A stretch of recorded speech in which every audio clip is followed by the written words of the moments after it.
Hello! Magandang morning mga ka-El. Tara na. At syempre, dahil birthday ng anak ko, magluluto ako ng palabok. Pansit palabok ang ating menu for today. Syempre, nagsimula lang tayo dito sa pag gigisa ng atsuete sa mantika. Yan yung gusto kong pampakulay para natural na natural. Yan. Pagkatapos mong makon yung atsuete, pwede ka na magisa ng bawang. At sibuyas, syempre, hindi yan mawawala. Yun, gisa-gisahin lang natin yung bawang. Tapos, lalagay na rin natin agad yung, pag medyo brown-brown na yung bawang, tapos lagay na natin yung sibuyas. Yung sibuyas naman, pag nag-translucent na, pwede nang ilagay yung ating giniling. Yan, yung giniling ay kasama lang din yun sa toppings. Sa pampandagdag ng lasa, gano'n. Yan, pagkagisa-gisa yan, medyo gusto ko yung medyo may zest ng tostado effect. Kaya yan, hinayaan ko muna siyang matusta.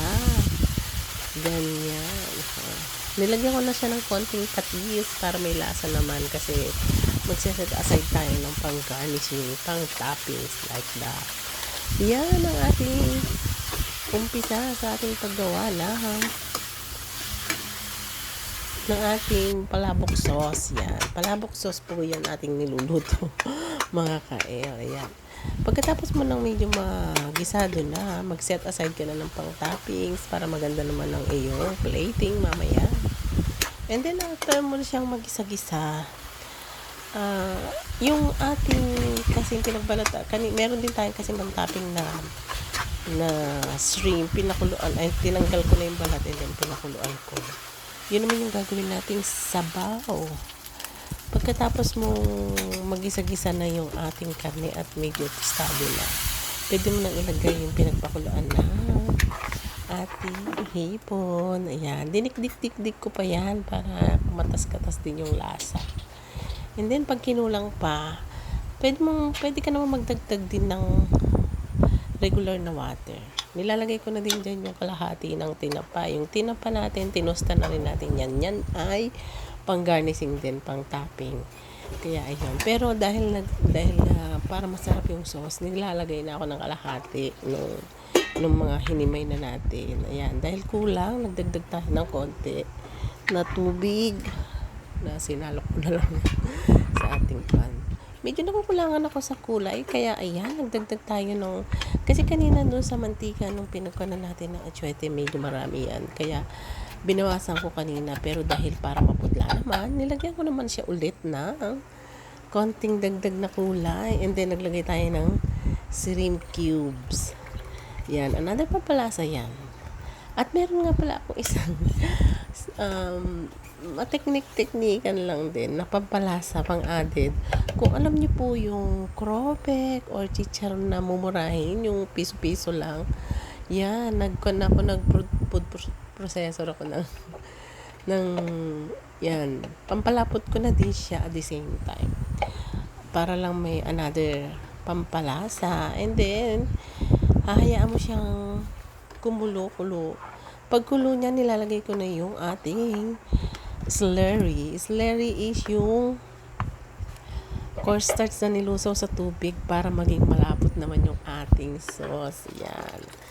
Pagka kasi malapot, masarap na nga at hindi ka agad din humihiwalay. Kaya yan pinapalapot is yung palabok, plain lang yung pansit. And then, para kumapit, kailangan medyo malapot siya. Ganyan. Yan na. Nailagay na natin ang ating slurry. Pagkulo niyan at ramdam mo luto na yung slurry, pwede mo nang patayin. Pwede yung lasa ng cornstarch, pwede nang patayin at iset aside at magluto tayo ng bihon. Sa bihon naman, simple lang naman. Magpapakulo ka lang ng tubig. At yung ginagawa ko namang malupitang technique para maglasang kalamansi na yung ating pansit. Naglalagay ako ng kalamansi sa tubig. Pag kumukulo, nalagyan ko na ng kalamansi. At saka konting asin kasi kuminsan ang nagiging failure sa pag gumagawa ka ng palabok is yung matabang. Yung feeling mo matabang pati. Pero pag ganyan yung ginagawa, nagmi-mix and match, wag lang naman maalat, syempre.